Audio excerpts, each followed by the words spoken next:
At 7:22 Eastern Time on this day, April 15th, 150 years ago, our state's greatest son passed away. And as you know, the legacy that he left behind, that he learned coming out of this body, is second to none. Today is certainly a solemn day for our country. The life of our state's favorite son, as I said, came to an abrupt and sinister end that morning.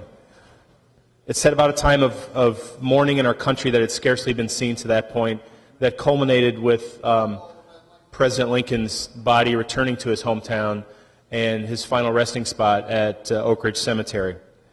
While today is certainly a solemn occasion, I think it's also a day of celebration in Abraham Lincoln's legacy.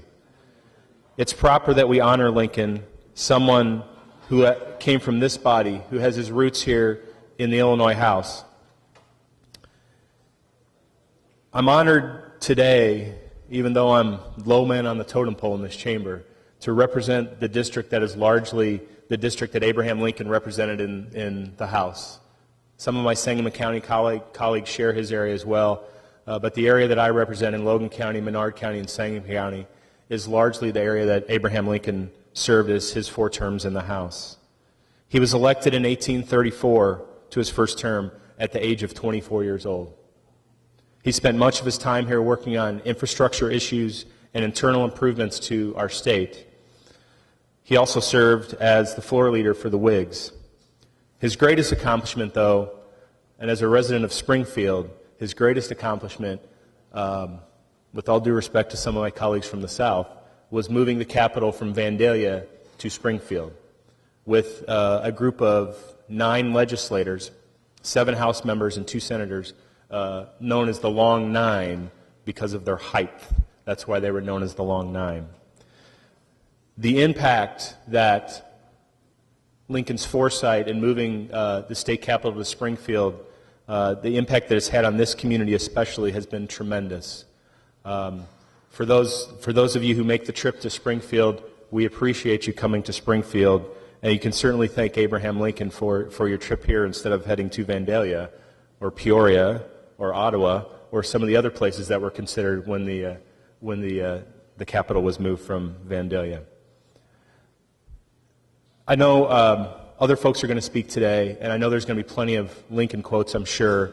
And I invite any of you to speak and share your thoughts on Lincoln or your impact that he has on your life or your district. But the thing that for me about Abraham Lincoln is he's not just a historical figure. He's not just the gentleman who's up on the painting that oversees us every day. He is still a living, breathing person, not only in the United States, but around the country. We see him in TV commercials every day. We still have movies that are made about him. We have people who go to sporting events and dress up as Abraham Lincoln. You see him wandering the streets every day. He is in our lives every single day. I was just at Lincoln's New Salem a couple weeks ago. It was closed that day, but as I was wandering the grounds, there was 2 couples there, 1 couple from Japan, 1 couple from Russia, that had visited New Salem to learn more about Abraham Lincoln.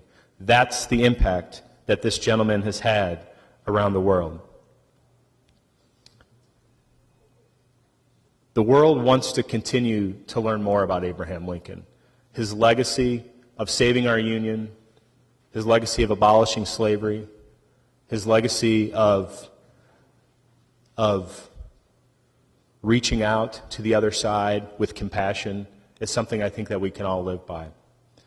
And as part of that, I would invite all of you to participate over the next few weeks as we commemorate Lincoln's passage back here to Springfield.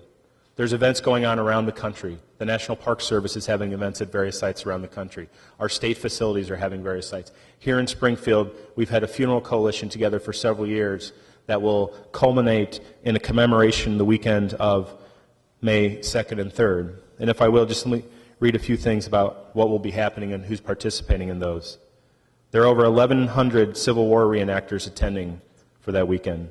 Civil War era bands and other musical groups will perform over 38 musical events during the commemoration weekend. The recreated Lincoln hearse has been built by Vietnam, Iraqi, and Afghanistan veterans, and those veterans will be in attendance. There will be an all-night vigil of the hearse and coffin starting May 2nd. His Excellency, Ambassador Paolo Rondelli, Republic of San Marino, is planning to present a 2015 Lincoln Funeral Coalition with a commemorative coin that has been created by his country. Also helping with this event will be the Lincoln Challenge Academy cadets.